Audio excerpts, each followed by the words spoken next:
So hi Victoria, thank you very much for coming along. This is just to learn a bit about your track record in research to date. So could you begin by telling us a tiny bit about your clinical background? Sure. So I trained at King's College London as a clinical psychologist, and then from there I went into CAMS for a while, where I worked with young people.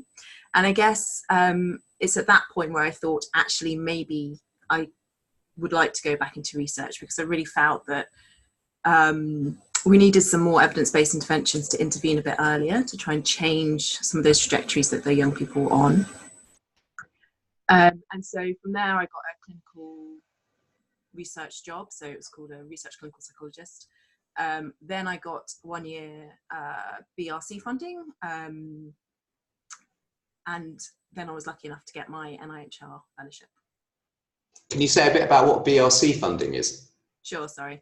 So it's the Biomedical Research Centre, which are based or attached to quite a few universities. So it'd be well worth kind of finding out whether there's one attached to your university.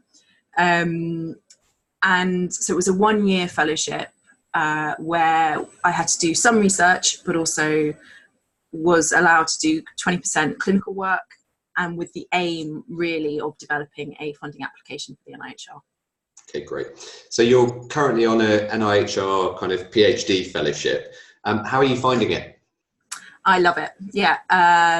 So it's really fantastic to get the opportunity to have an idea and then be able to test it out.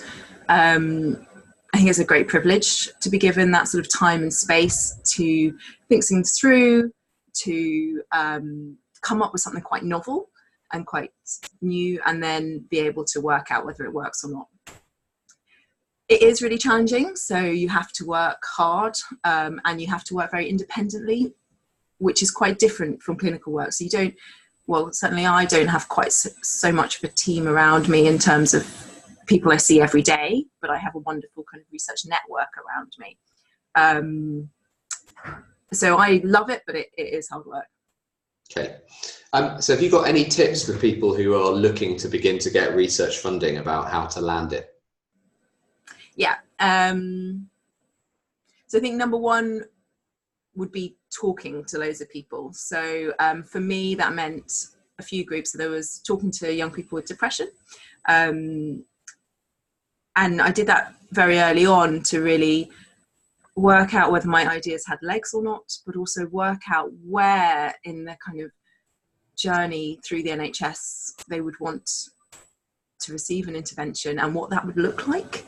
So that was super important for me to develop those ideas and make them very appropriate for the group I was hoping to develop the intervention for. Secondly was supervisors and collaborators. The fellowships provide a wonderful opportunity to get in touch with people whose research you really admire and see whether they'll get on board. And for me, these people have been invaluable to help me refine my research ideas and actually to communicate them as well. It is quite daunting, I think, sort of popping an email to someone who you think's really cool. But actually, from my experience, everyone was super helpful, really insightful, and have been so supportive throughout the last 3 years. And the third group would be people who know the NIHR, so people who've previously got funding, the NIHR advocates, but also kind of attending NIHR events I found really helpful, because it gives you a really good insight into the kind of the philosophy and the values of the NIHR. But it also helps you understand what's practical and feasible within one of these fellowships. Okay, brilliant. So any tips once you've got the funding to make the most of it? Yes. I'd get a mentor. So my NIHR mentor is brilliant, because I haven't before had someone who is very much independent from me. And so meeting her regularly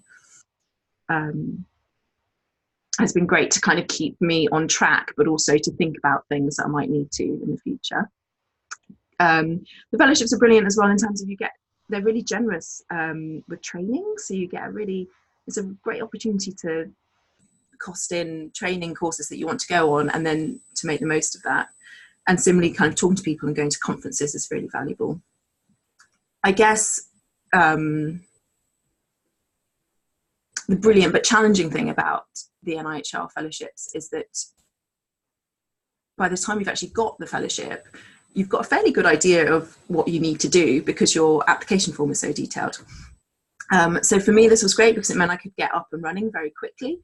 But I think making the transition from clinical work to academic work, you have to be very aware of how you work best, and trying to get that balance between sort of thinking and doing is a challenge.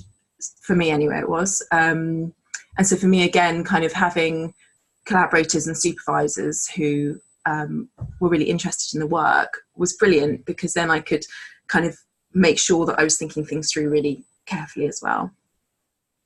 Okay, great. And any tips for people who want to kind of dip their toe in the research world without trying to get funding, about how they can do that alongside a busy clinical job? Yeah.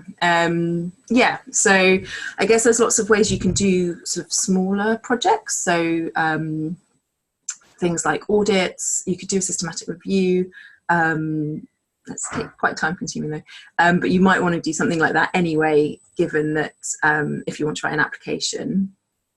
Similarly, you could do things like invite academics to speak at your team, because then you're kind of starting to forge those connections, or apply for kind of small pots of money in terms of like charity grants or something like that.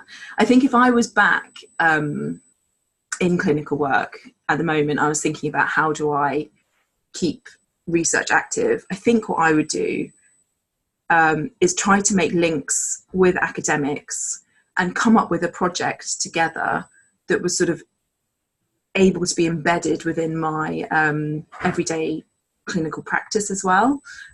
So yes, okay, it is time consuming to do ethics and things like that, but the actual meat of the project is supported by your clinical service, and you have that kind of contact with the academics as well to make those connections again. Because I think, I mean, to be honest, clinicians who are interested in research are a hugely valuable resource, right? In terms of you've got contact with people, you've got loads of ideas because you see the young people or whoever, the population, really regularly. And you know what's feasible. So actually making those connections and maybe developing a smaller project would be one way to go. Great, that's fantastically helpful. Thank you very much, Victoria. I'm going to stop the recording now.